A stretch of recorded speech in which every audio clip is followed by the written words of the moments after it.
ఒక పని మీద బయలుదేరినప్పుడు, ఒక కార్యం మీద బయలుదేరినప్పుడు ఆ కార్యం పూర్తయిపోయేంత వరకు దాని మీద దృష్టి తప్ప ఏ ఇతరమైన ఆకర్షణీయమైన వస్తువుల వైపు దృష్టి సారించకుండా నిలబడగలిగిన వాడెవరో వాడే విజయాన్ని సాధించగలడు.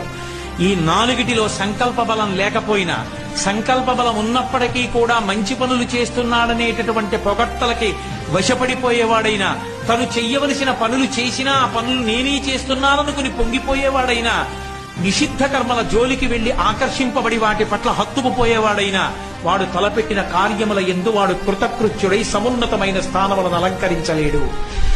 ఆఖరికి ఒక పిల్లవాడు గొప్పవాడు కావాలన్నా ఇదే నియమం, ఒక పరిపాలకుడు గొప్పవాడు కావాలంటే ఇదే నియమం, ఒక కవి గొప్పవాడు కావాలంటే అదే నియమం, ఒక చిత్రకారుడు మంచి బొమ్మ గీయాలంటే అదే నియమం. ఎవడు ఏ పనిలో కృతకృత్యుడు కావాలన్నా ఈ నాలుగే ఉండాలి.